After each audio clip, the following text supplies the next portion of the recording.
علی بھائی اگلا سوال ہے، ہم چند دوست دبئی میں کام کرتے ہیں، اپنی حق حلال کی کمائی سے پاکستان میں ایک مسجد بنوانا چاہتے ہیں، لیکن مسئلہ یہ ہے کہ اس مسجد میں امامت اور دیکھ بھال کے لیے کس فرقے کا امام رکھا جائے جو فرقہ واریت سے بالا تر ہو کر قرآن و سنت کے مطابق وہاں کا نظام چلائے۔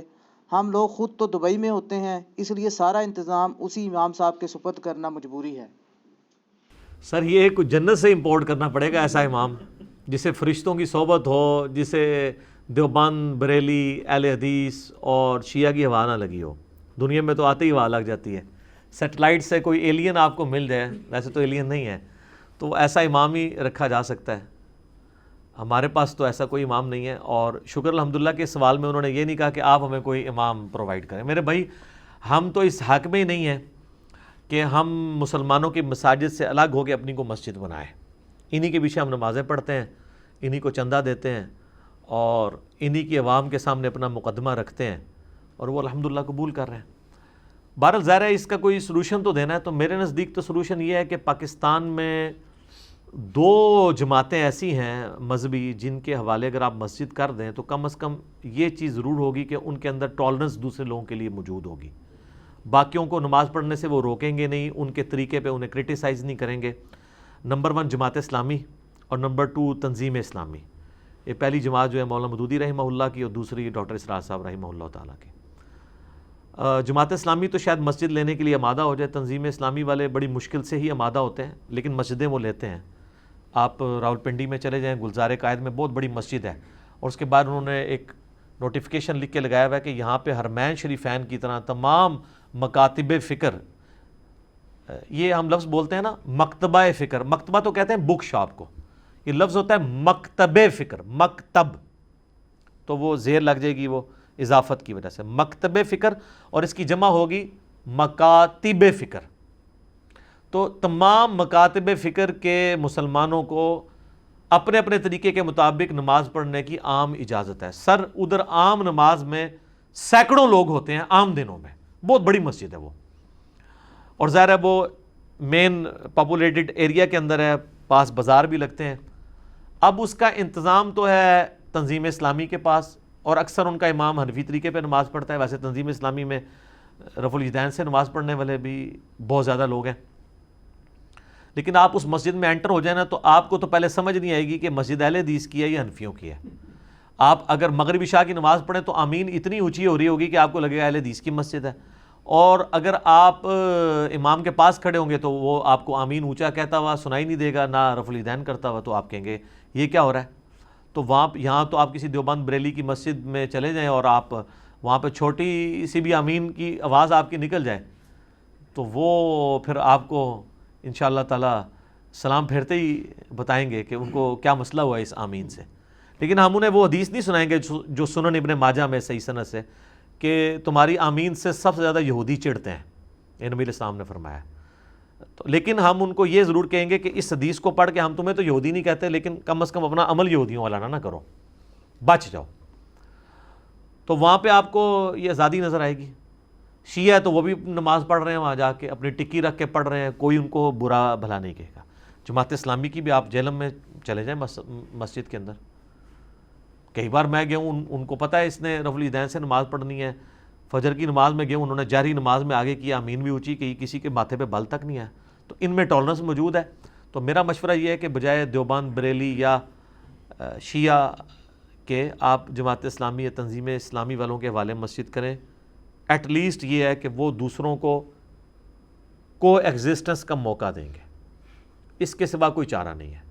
یا پھر سر آپ ایسے بندے تلاش کریں، اب آپ کو ہر گلی میں، ہر محلے میں اور ہر گاؤں شہر کے اندر ایسے لوگ مل جائیں گے جو ہماری ویڈیوز دیکھتے ہیں، اور کئی علماء میں بھی مل جائیں گے، لیکن ان کو اس طرح ڈر لگتا ہے پبلکلی ایکسپوز ہونے میں۔ آپ تھوڑی سی محنت کریں تو اگر آپ ان کو کانفیڈنس دیں کہ ہم تو ادھر اس طرح مذہبی آزادی چاہتے ہیں، تو آپ کو ایسے فرقہ واری سے پاک لوگ بھی مل جائیں گے۔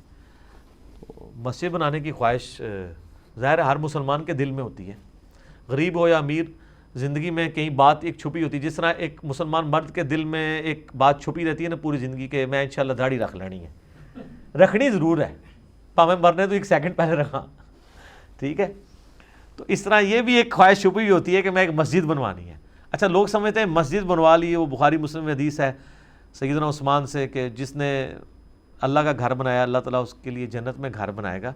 تو جنت میں گھر بنوانے کے لیے صرف مسجد بنوانا ضروری نہیں ہے. وہ تو بخاری مسلم میں یہ بھی حدیث ہے جس نے فرض کے علاوہ 12 رکعتیں پڑھی، 2 فجر سے پہلے، 4 ظہر سے پہلے، 2 ظہر کے بعد، 2 مغرب کے بعد، 2 عشاء کے بعد، جو سنت مؤکدہ ہیں، تو اللہ تعالیٰ جنت میں اس کو بھی محل عطا کرے گا.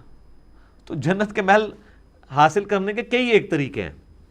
بہرحال اس کا احترام کرنا چاہیے. اور میں یہ مشورہ دوں گا کہ اگر آپ کے گاؤں میں یا علاقے میں آلریڈی پہلے بہت زیادہ مساجد موجود ہیں تو مہربانی کر کے وہاں مسجد اور نہ بنائیں، کیونکہ اس سے ڈبنگ نہیں ہوتی ہے.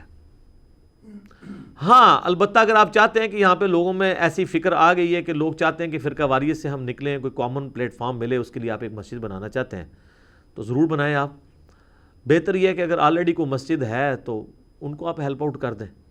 علیحدہ بناتے وقت پھر آپ کو امام مسجد، اور پھر امام مسجد کا تو آپ صرف ایک پہلو ڈسکس کر رہے ہیں نا کہ وہ فرقہ واریت سے پاک ہو.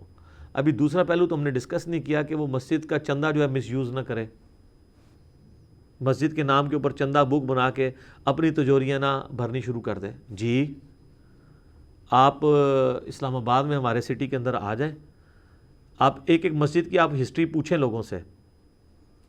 اسلام آباد میں چونکہ اس طریقے سے فرقہ واریت کی اوپنلی اجازت نہیں ہے، لیکن پھر بھی انڈکلیئرڈ پالیسی ہے کہ جی اتنی مسجد دیوبندیوں کو دینی ہے، اتنی اہل حدیث کو، اتنی شیعہ کو، اتنی بریلویوں کو.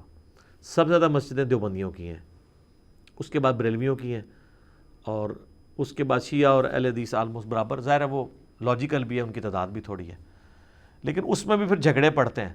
تو ابھی نقشہ نکلتا ہی ہے نا جیسے نئے سیکٹر کا، وہاں پہ ایک اینٹ بھی نہیں لگی ہوتی.